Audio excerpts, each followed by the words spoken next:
ஆண்டவராகிய இயேசு கிறிஸ்துவின் நாமத்தில் புதிய மாதத்தின் காலை வாழ்த்துக்களை தெரிவித்துக் கொள்கிறேன். கடந்த மாதம் முழுவதும் ஆண்டவரை சேவித்தலை குறித்து நாம் பார்த்தோம்.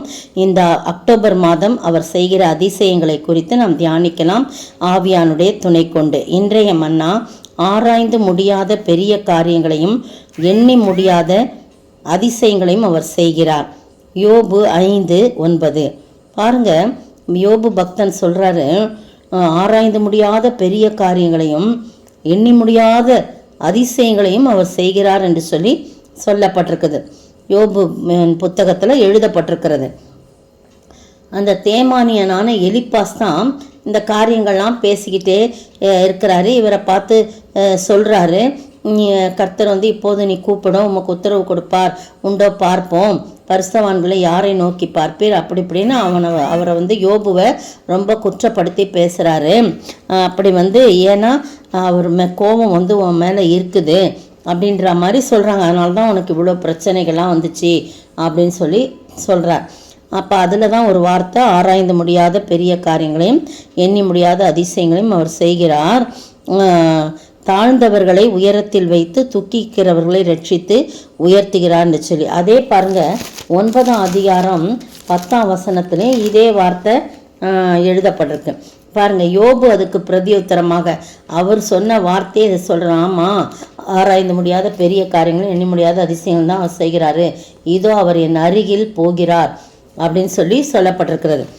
நான் அவரை பார்க்க முடியாத ஒரு சூழ்நிலை எனக்கு சத்துரு வைத்திருக்கிறான் அப்படின்ற மாதிரி அவர் கடந்து போகிறார். ஆனாலும் நான் அறியேன் என்று சொல்கிறார். ஆனால் கூட ஆண்டவர் பாருங்க, அவருடைய வாழ்க்கையிலே ஆராய்ந்து முடியாத பெரிய காரியங்கள் எண்ணி முடியாத அதிசயங்களையும் அவர் செய்கிறத நம்ம பார்க்குறோம். 42ஆம் அதிகாரத்தில் இழந்த எல்லாவற்றையும் இரட்டத்தனையாய் திருப்பி கொண்டான். காரணம், யோபு தன் வாயினாலே பாவம் செய்யவில்லை.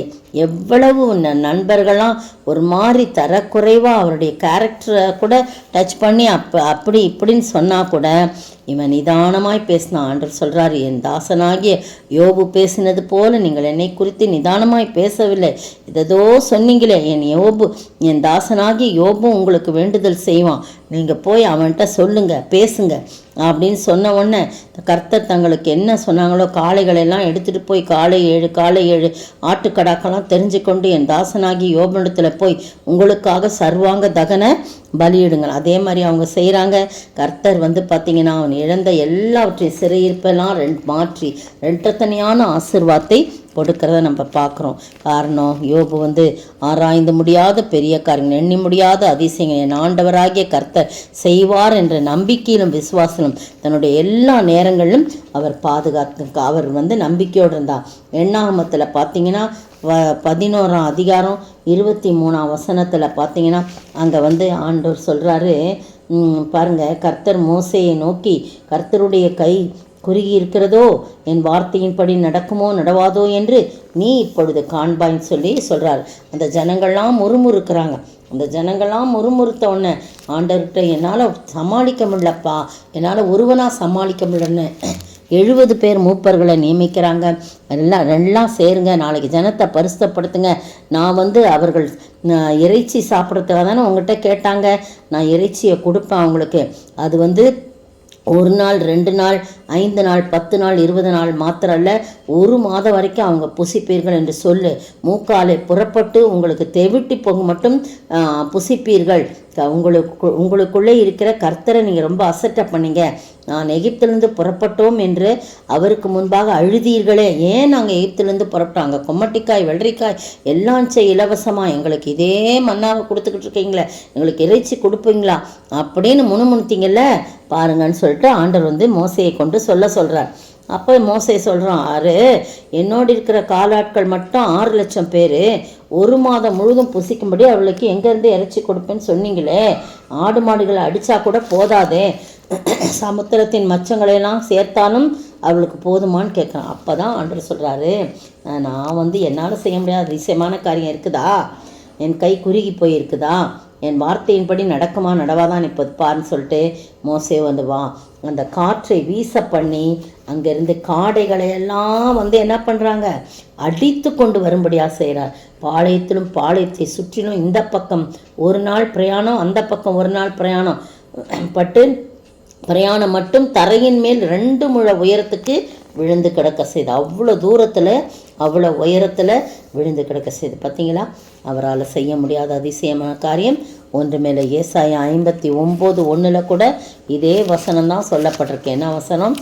இதோ ரட்சிக்கக்கூடாதபடிக்கு கர்த்தருடைய கை குறுகி போகவும் இல்லை, கேட்கக்கூடாதபடி அவருடைய செவி மந்தமாகவும் இருந்துச்சு. நீங்களும் நானும் அவரையே சேவிப்போம். அவரை ஆராய்ந்து முடியாத பெரிய காரியங்களை செய்யும்படியாக செய்கிற ஆண்டவர் என்னோடு கூட இருக்கிறார், எண்ணி முடியாத அதிசயங்களை அவர் செய்கிறார் என் வாழ்க்கையில்னு சொல்லி கடந்த மாதம் முழுவதும், கடந்த 9 மாதம் வரைக்கும் நம்மை நடத்தி வந்த தேவனை நாம் துதித்து போற்றும் போது கர்த்தர் நிச்சயமாக நம்முடைய வாழ்க்கையிலே இந்த மாதத்திலே அதிசயமான காரியத்தை செய்வார். அப்படிப்பட்ட தேவனை நாம் தோத்தரிப்போமா? ஜெபிப்போம். ஆராய்ந்து முடியாத பெரிய காரியம், எண்ணி முடியாத அதிசயம் என் வாழ்விலே எந்த நேசு செய்கிறாரே, தினம் செய்கிறாரே. ஆராய்ந்து முடியாத பெரிய காரியம், எண்ணி முடியாத அதிசயம். சோதரிக்கிற ஆண்டவரே, துதிக்கிற ராஜா, எங்கள் வாழ்வில் கர்த்தாவை இவ்வளோ நாள் செஞ்சுட்டு வந்தீங்க ஆண்டவரே. இத்தனை வயது வரைக்கும், இத்தனை வருடங்கள் வரைக்கும் எங்கள் வாழ்க்கையில் செஞ்சீங்க. அதற்காய் ஸ்தோத்திரம். இனியும் செய்ய போகிறீங்க. இந்த அக்டோபர் மாத துவக்கத்திலேயே இப்படிப்பட்ட ஒரு ஆசீர்வாதத்தை கொடுத்துருக்குறீங்க. நாங்கள் நினச்சி கூட பார்க்கலையே இப்படி ஒரு ஆசீர்வாதம் வரும்னு நாங்கள் அநேக வழியில் சொல்லியிருக்கோம் ஆண்டவரே. அப்படிப்பட்ட அதிசயமான காரியத்தை இந்த மாதத்தில் நீங்கள் எங்கள் ஒவ்வொருக்கும், முழு குடும்பத்துக்கும், முழு திருச்சபைக்கும், முழு சமுதாயத்துக்கும் நீ செய்ய போகிறதுக்காய் ஸ்தோத்திரம். இயேசுவின் நாமத்தில் ஜெபிக்கிறேன் பிதாவே, ஆமென்.